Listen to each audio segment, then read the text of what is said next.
What's going on, everyone? Like here back again, and today I am finally making my video on Metaphor. Now, right now you're looking at, screen recorded my laptop, the prologue demo. Obviously I do own the game, I finished the game. I own it on PlayStation 5 though. I don't own it on Xbox, not digitally, so I can't really show it easily. So this was the easiest way I could actually show you the game, like stuff like that. Anyway. So this is on the 3050 laptop. Once again, these are the settings. And anyway, so to get into the game, this is a game where when they showed it in 2023, this is like fresh off me becoming an Atlus game fan. When they re-released Persona 3, 4, and 5 on the Xbox, and they put them all on Game Pass. That's when I first played Persona 4, and I heard about Persona 4 beforehand when my friend told me about it in high school, and I think it was like a really immersive game, right? That was the first Atlus game I played, so I was like, wow, this game is super, like, I feel like I'm a part of the world, like something's like going on, super interesting story, right? So that was the first Atlus game I played, and then the second one was Persona 3 Portable, that whole thing. I talked about this in the Persona 3 video, but all in all, basically, these games are very different from any other game I've ever played. And Atlus, like, when people say Atlus cooks, they cook. At least they didn't figure out our Because mission. I don't know Definitely what could have gone it worse. is specifically, but the way they like write the story and how you go through it and just like everything you can do in the game, I feel like is super like unique, and even some of the things, like having turn-based combat, Let's go. a big RPG that's however many hours long, that's not something we haven't seen before, but it's the way they go about it. So for this game, the way they go about it is you'll be in the overworld like this, and you can not only just like initiate a fight in turn-based mode, but you can I don't think it lets me, it does let me, it's just the right So you can fight like that, and then you're not supposed to do this in the beginning here. As you can see, you will die. Fantasy is already dead before it started, but basically this game, the reason it's called Metaphor is it's literally a metaphor for real life. So the reason at the beginning it asks you to name yourself is because it's like you are the viewer of like almost a book, like it's a fantasy book, but the characters in the story are it's their real world, and our world to them is the fantasy. Now, how they picture and depict our world is a little, better than it actually is, but if it could be like that, it's still better than, a fantasy world where people are being executed for things and stuff like that. But I really think the whole concept of, like, the name of the game and what's happening and trying to strive for a better world and stuff is always really cool to me. The music also is very, like, it fits the game really well. It may not be, like, something I would normally listen to or anything like the other Persona games, but it's definitely something that I think sounds really good. Shoji Meguro, once again, cooking with the soundtracks of these games. But yeah, so this was Studio Zero's first game, and I think they really knocked it out of the park with, like I said before, like the real-time thing that you can do, and also like initiate that to give you an advantage in the turn-based, I think is really cool. And I'll show you that as this video goes along here, but I'm just rambling on the beginning. But yeah, so I think objectively, like after finishing, it's been about a month since the game came out, but I think it's my favorite game Atlus has made. But I still think Persona 3 Reload is my favorite Atlus game because I feel like that has a very like personal meaning and connection to me. And even though I really, really like Metaphor, I think for me, objectively, it's the best. Persona 3, I have like a very special connection to, so I can't really consider this one my favorite when Persona 3 exists, but, that's just how I feel. You could definitely say the same thing about Persona 4 or 5, but I really like the way this game goes about. I like how it's not, how Persona is like more of a high school setting. This is more of a fantasy setting, and they're like older characters because of it. And there's a lot of like diverse different character backgrounds from all these different kinds of races in the world, which I think is really cool. Like every party member is a different race.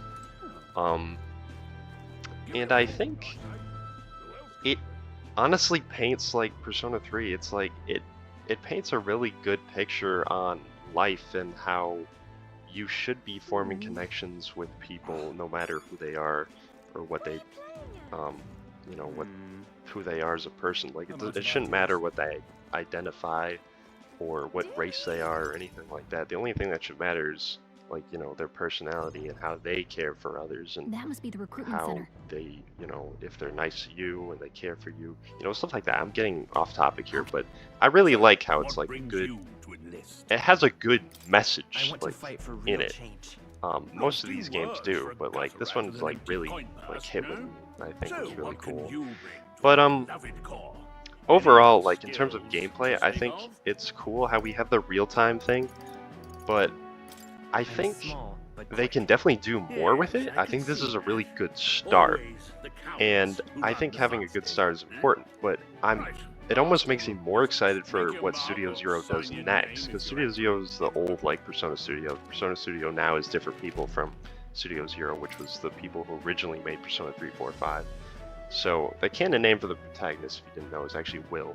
Now you know. I named mine Clive after Clive Rosfield in Final Fantasy 16, but yeah, so I really think there's a lot they can do more with it. This is really good like baseline, and like I said, it's already one of my favorite games of all time, so it's definitely my game of the year personally, but I definitely think that they can do more with it, even though they've already done so much so well. I'm only excited for the future. So let me cut to like when we actually get into gameplay. Like what you're seeing now is kind of similar to like your social life aspect of Persona 3, 4, or 5, which this game does take a lot from Persona, but it also takes a lot from like SMT and Strange Journey and a little bit of like references to the old games, which I think is really cool because it's a culmination of all their work combined. But let me cut to that so you can kind of see what. One more thing before I get to gameplay, the characters I was mentioning before are really, really well written in this. I think, genuinely, this might be my favorite cast of characters in an Atlus game. Like, even the protagonist plays such a big role in, like, personality and stuff like that. I like how he has a voice, even though, like, I'm the player character and I insert myself, like, onto that as an avatar, like, type of person character in the story. And the navigator as well, Gallica. Definitely the best one we've ever had in one of these games, so I really, really like what they've changed and what they've kind of like iterated on this. But anyway, getting to the gameplay now. Okay, so this is basically our first like tutorial dungeon of the game. This is like what you can get an idea of what later dungeons of the game kind of go like, what happens there, but this is the combat. When I say get to the gameplay, I meant like the combat. The gameplay is obviously the whole game. The social aspect is a big part of it. It's like split in half. So you got the social life part, and you got your like combat dungeon crawling part, just like Persona does. So I always think that's a really good like split to have. You get like a good variety of gameplay both ways, and when you're tired of one, it puts the other one on you. So definitely always something to look forward to. So this is when I can attack ahead of time or get hit and then have a disadvantage. So you can either have an advantage in the real time or get a disadvantage like that. So they have the first turn. So that's how that works. And then obviously you have your skills. This is before you get your archetype, which is essentially your persona of this game. And your regular attacks, items, all that stuff. One thing I do like to mention is this game, it doesn't show it yet, but they have a reset turn thing, like from the beginning, like from turn 1. So if you like mess something up, you could just restart the battle from the beginning. It doesn't really give you an advantage for everything. It basically just quality of life, saves you time more than anything. It's not like it's breaking the game. I mean, I guess you could argue that it technically makes it less difficult, but not really. You're just restarting the fight. If you just wanted to restart, you would just reload your save anyway, so I don't think it really makes much of a difference. But that's what it looks like to get the advantage. Very satisfying to do. But like I was saying earlier, if there was more like involved stuff in that real-time action, like when they're a much lower level than you, you can just one-shot them. and you can do it all in real time. You don't have to go in turn-based, but I think it'd be cooler if there was a way to like risk either fighting in person, like in dungeon, like real time, or you could do it in turn-based, but like you could do the whole thing in real time instead of just turn-based, but it could be more challenging because you have to dodge more, you take more damage or stuff like that. I think that could be a really like unique and interesting mechanic they could do for either a Metaphor 2 or whatever they really make next, to be honest. It's hard to say for certain, but I definitely think that's something that could, you know, whether you think it's an improvement or just more diverse gameplay to add to it, I think that's really, really cool. So yeah, that's about it today for the gameplay combat part. It gets way more interesting and dynamic as it gets along, but I can kind of show that after I finish this little part for you. Cut the video again. Oh yeah. So this is like our first main boss of the game, and if you notice, these enemies are not the same as Persona or SMT, where those games share like the same demons. So in SMT, the demons are the Personas in Persona, and you can fuse them together and they can make different ones, whereas in this game, you only use an archetype and you can't fuse them. There's like a certain line of them, and they can only be of like that specific thing. It's not like there's less of them you can use, but the ones you can use are like way more dynamic, and you're supposed to keep them and level them up, whereas in Persona SMT you're supposed to like keep fusing them and get rid of them, getting a better one. So I'm gonna get to a part where we have like the Velvet Room in this game where it shows like the whole archetype lineage trees and all that. So I'm gonna cut to that really quickly here to show you. Yeah, so in this game there's gonna be this map that looks really nice, by the way. The art style of this game is like a storybook and it looks really cool. There's gonna be a map of like all the locations. This is the first main location, the first main dungeon. Then it'll go over this area, I believe. And this area is the next one. And then there's one over here, Fort Brilehaven, and then there's another one here, the Virga Island, I think it's called, and then the boss is right here.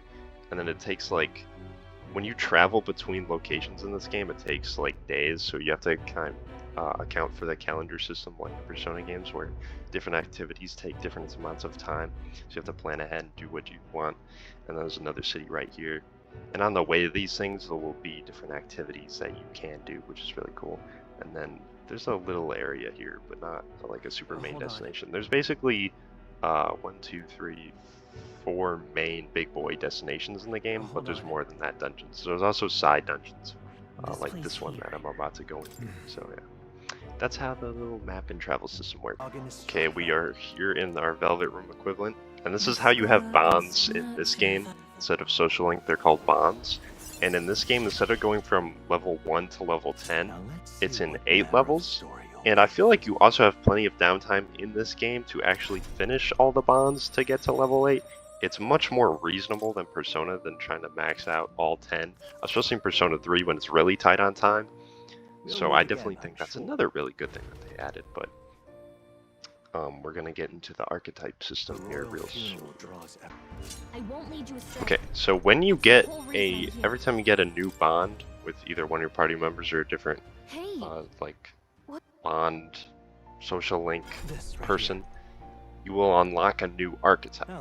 So for this first character here, Grius, you get to choose which archetype he starts with, since he doesn't have a regular awakening, and it costs mag, which is like your this room's currency for unlocking these archetypes. So the one you start with is the Seeker, which is like a magic, wind, and a little bit of healing one. Mage is like all 3 fire, ice, electric, like weakness hitting one. And then the Warrior is a very physical based one. So in each of these 3, there's like, if you can see this here, there's like another hexagon. And that's like a better version of that previous archetype. So once each archetype, as you can see here, has like 20 levels.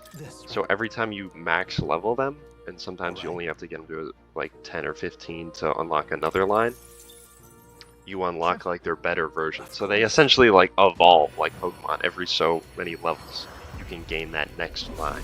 And then you can mix and match like even the protagonist, whatever archetype you want, and depending on what part you are in the game. Some of them are going to be a lot better than others, some aren't going to be so good. So there's a lot of like strategy involved with it, and I think it's a really cool feature of the game. And it kind of is like with Personas and Demons, depending on which ones you use, it's going to be easier or harder. And I think it adds a lot of dynamic, gameplay. It's really cool for the game, but it's definitely a different system from Personas and Demons. I don't know if I like it more or less. I just think it's a different system. I think it's good in its own ways, and the Persona and Demon system are good in their own ways too. So I don't think one's necessarily better than the other. I just like both, and they're both different. They're both cool, and they just like help diversify the games and how their combat and gameplay goes around. So yeah, that's basically all I have to say about like the mechanics of the game and how it works. So if you like Persona, you'll definitely like this game. If you like SMT, you probably like this game because it also has the press turn system instead of the one more system from Persona. The press turn is what usually all the SMT games use. And also when your protagonist dies or falls in battle, you don't lose the fight. It's only when everyone goes down, which I think is really cool. They took that from Soul Hackers because like this game at the beginning is pretty fair. I'd say it's balanced. But it gets to a point where it like gets really hard. Sometimes the difficulty is kind of like unfair. I mean, that's just me saying that. It might not be the case for you.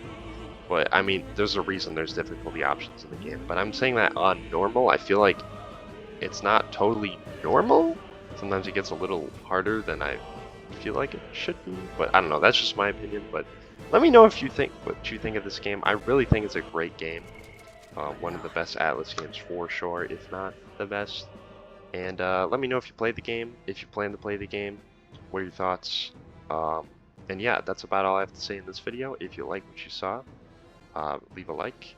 And if you want to subscribe to see more videos like this, please feel free to do so. And that's all I have to say. See you in the next one.